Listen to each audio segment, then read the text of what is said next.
just so it doesn't shift around. You don't need to go crazy with it.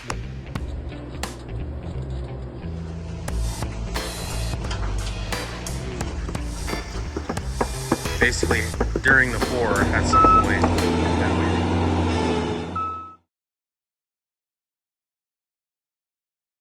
Hello, this is Max, your very own ADU expert.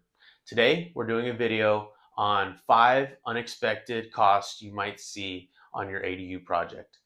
Some of them come up during the pre-construction planning permitting phase of the job, and some will actually come up during construction. The number one most unexpected cost that we see on our jobs is going to be fire sprinklers. That's going to come up during your initial permitting and design phase. Reason for that is that the rule is that ADUs, unlike all new homes, are not required to have fire sprinklers.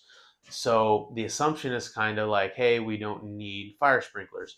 Now, to get a little technical, they only are exempted if the existing house does not have sprinklers. In that case, the ADU does not need them. However, the final say always is up to that local fire department. Couple common offhand rules. The fire department is usually going to want the building to be within 150 feet of the street. So imagine you're taking a fire hose, bringing it around one side and the other side of the building. They want to be able to reach it with a 150-foot hose.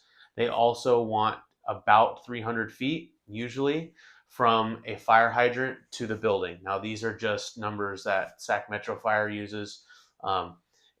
They will vary from different fire departments, leniency, and at the end of the day, the final say is up to the fire department. But those are some general rules. Reason why it's unexpected is because, like I said, ADUs are not required to have sprinklers. However, the fire department during their plan check a lot of times will require them.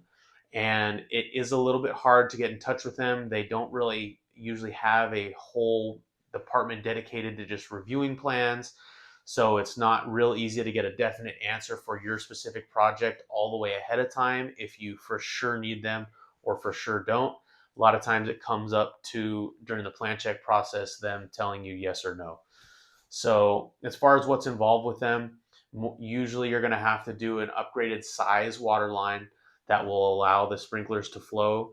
Part of that maybe you also might need to upgrade your water meter size, and then you also have the fire sprinkler design and install itself. So those are some costs that come up, which if you don't for sure check with your fire department ahead of time, especially if your building is farther back on the lot, it is a cost that we see come up. Another unexpected cost, number 2, is going to be utility connections. So anytime you're dealing with conditions that are unknown, that's when you might have some unexpected costs because you don't know what you're dealing with. So different utilities, take for instance electric, some examples.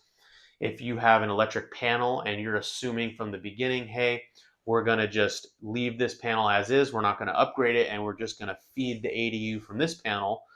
When you get there, an electrician actually analyzes the panel and says, hey, this is either big enough or not. It may not be the right size. It may not be the right setup to feed the ADU.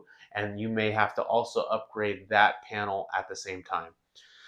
With water, to feed the new water fixtures in the building, depending on how far away it is, depending on the water pressure of your municipality, they may want a larger size water line. They may not allow you to just connect to a water line that you had planned to use that maybe was at the back of the house, let's say, and they may want you to connect with a whole new dedicated line closer to where the water meter is. Obviously, that's a whole lot more trenching, a whole lot more water line, all that kind of stuff. You can see the added cost there. These are just examples. Sewer, an example might be you have the sewer line that connects the existing house to the sewer. You think, okay, we're going to attach our ADU to this existing sewer line. Well, it's possible that sewer line, which this is the most common case around here, it could be made out of what's called Orangeburg, which is basically like once you see that, it has to be ripped up because it's a really old pipe that just tends to fail really early. And so you no longer can just attach to that line that you were hoping you could. Now, as part of the project, you're also going to need to replace that existing sewer lateral from the house to the main sewer, which, as you can see, would be a good amount of added cost.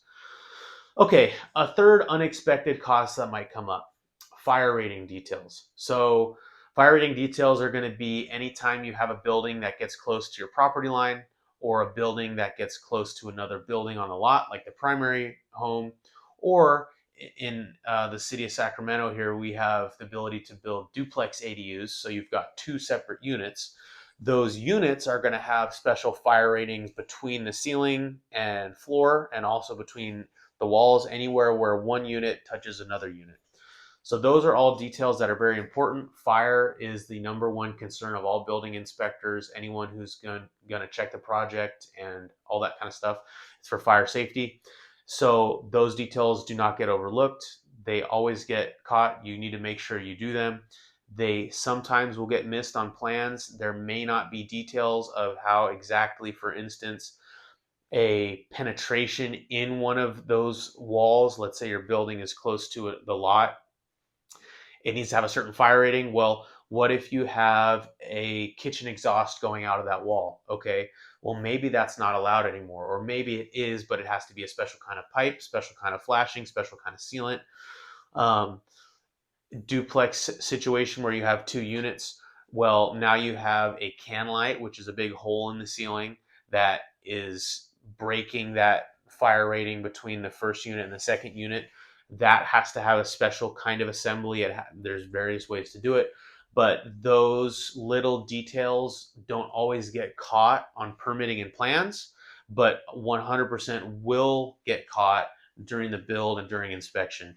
And so the reason why it could be unexpected is you go through, you're kind of not really too concerned about it, you get your permit issued, and then you go to build, and all of a sudden the inspector says, hey, there's no fire rating on this wall or on this ceiling or whatever, and we need to get an approved detail and get that taken care of before you can move to your next stage. So that's another unexpected cost. Fourth unexpected cost that could come up: grading and drainage for the site. So a lot of times when you're building a building, on the plans, it's not quite going to show the final elevation of exactly where that building is in relation to the rest of the site. It's just something that's hard to do. Usually when we come in and build the building, we'll get about 8 inches off the ground, which will give us our clearance for drainage and all that. However, if there's certain other features where the building needs to be higher than usual, needs to be lower than usual, there's either going to be, if it's higher, there needs to be extra dirt and gravel that's brought in. If it's lower, there's got to be extra dirt that's either got to be taken out or spread around. If there's enough dirt taken out and the building's going down low enough, say into a hillside, there may be retaining walls that need to be built. And then once the building is built, or once the foundation is built and there's all the extra dirt that you have around, there needs to be some way to drain the water away from the building, which, depending on how the lot is set up, it may not be that easy to drain it away. And so there may be additional things needed. For instance, a drainage pipe that's laid in the ground with some gravel, or maybe a French drain, a drain that you put in some concrete somewhere. There's a bunch of different ways to do it, but those details aren't quite exactly known on the plans and ahead of time. So those are things that may come up during the construction. Number 5 is going to be flat work.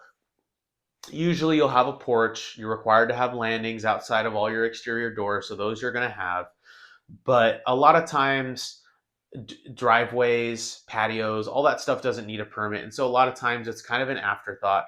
However, once you do get the final building built and you're moved in, you usually don't want to have dirt around the building. You're usually going to want to have some kind of walkway, some kind of path to get to your building. And so those are items that kind of come up as an afterthought that you may want to do at the same time, but don't always get caught. So yeah, those are all unexpected costs, and hopefully you don't have any on your project.